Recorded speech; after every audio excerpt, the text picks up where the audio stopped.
Pasión y pureza. Autora Elizabeth Elliot. Capítulo 1. Yo, señor, soltera.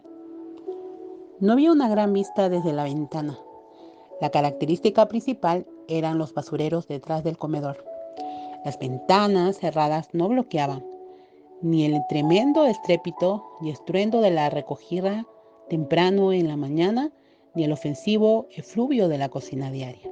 Sin embargo, estaba muy contenta de tener ese pequeño cuarto. Era particular lo que había deseado y finalmente obtuve cuando estaba en mi último año universitario. Tenía una cama, un armario, un librero y en la esquina cerca de la ventana un escritorio con una silla derecha y una lámpara. Un lugar para el silencio y la soledad. Un retiro. A lo que Jesús dijo teníamos que ir a orar. Estudiaba y oraba un tanto en el escritorio.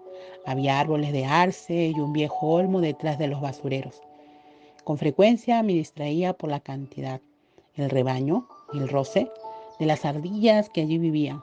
Las observaba prepararse para el invierno, subiendo y bajando, transportando provisiones frenéticamente, rezongando, chirriando y moviendo sus colas.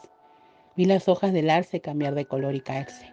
Vi que la lluvia las pegaba en la negra entrada para vehículos. Vi la nieve caer sobre esos árboles y basureros. No es nada difícil ponerme de nuevo en la silla de ese escritorio. Ahora cuando me siento en un escritorio distinto y leo cartas de jóvenes confundidos, una vez más me convierto en esa niña que contemplaba la nieve. Lo que vestía no era muy diferente a lo que ahora visten. Los estilos fácilmente retornan en 35 años. Tenía 2 faldas, 3 camisas tejidas y unas pocas blusas con las cuales hacía lo mejor posible para combinarlas, para dar la impresión que usaba diferentes vestidos. Los miércoles eran fáciles. Todos en la clase de graduandos usábamos la misma chaqueta ligera, con el emblema de la universidad cosida sobre el bolsillo del pecho. Mi cabello me molestaba.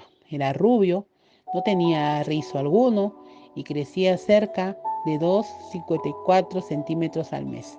Cuán fácil hubiera sido usarlo colgando y liso, pero eso era impensable en ese entonces. Mis rizos eran todo una farsa. Solo podía pagar por una permanente al año. Entre tanto, dependía del viejo sistema de rolos, rizando mechones de cabello alrededor de mis dedos cada noche antes de acostarme, asegurándolos con un gancho de pelo.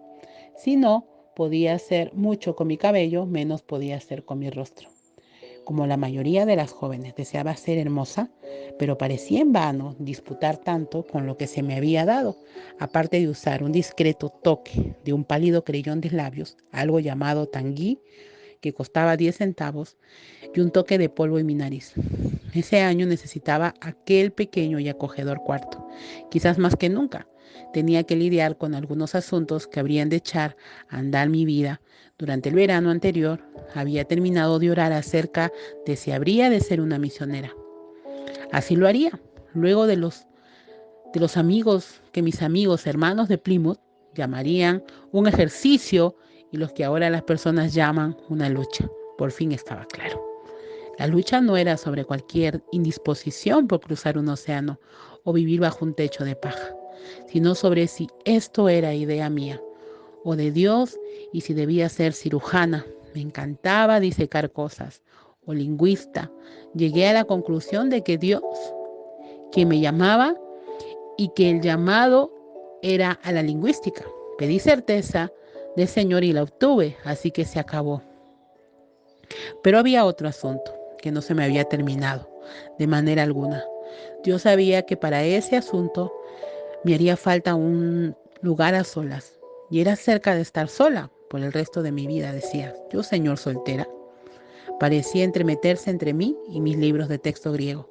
Cuando me sentaba en el escritorio entre mí y mi Biblia, cuando trataba de escuchar a Dios hablar, era una obstrucción a mis oraciones y el tema de mis sueños repetidos. Con frecuencia le hablaba a Dios acerca de esto. No recuerdo habérselo mencionado a nadie por muchos meses. Las 2 que compartían la habitación, mi cuarto, era un tercio de ella. No eran del tipo salvajemente popular a las cuales hubiera envidiado. Eran jóvenes calladas y sensibles, un tanto mayores que yo.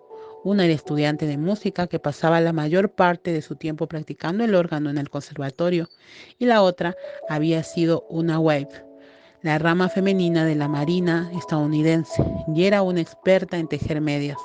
Ambas hicieron incontables pares de medias y guantes y los enviaron a algún lugar por correo. Un día Jean me dijo: cuando agarras una aguja en tu mano, estás completamente perdida, ¿verdad? Comparada en esas dos, sí lo estaba. Al terminar la universidad, Jean se casó.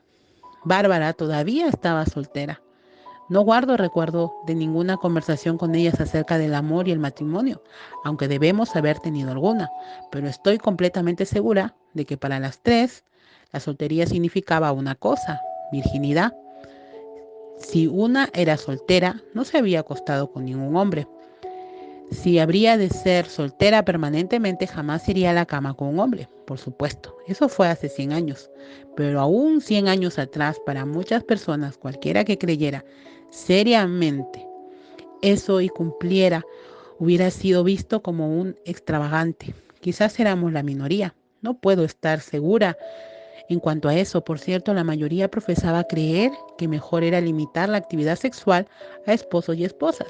Sí, sus vidas privadas demostraban esta convicción o no. Ahora, sin embargo, en los últimos años del siglo XX, los tiempos han cambiado.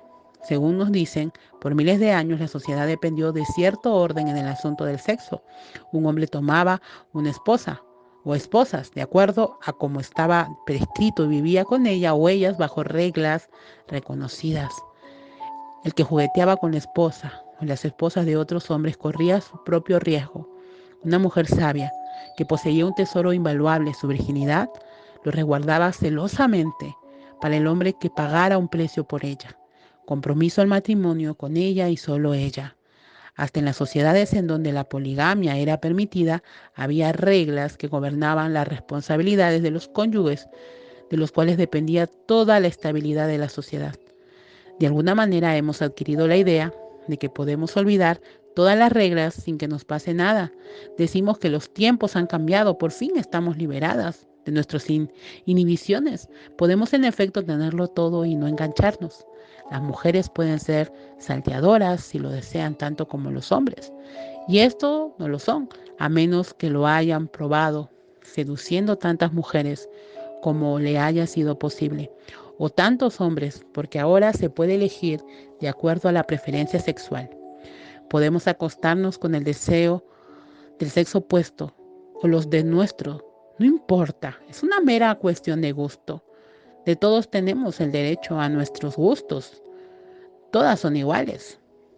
Todas son libres. Nadie se amilana ni necesita privarse de nada. Es más, nadie debe negarse nada que realmente desee, y es peligroso, es poco saludable, es enfermizo. Si se siente bien y no lo hace, es paranoico.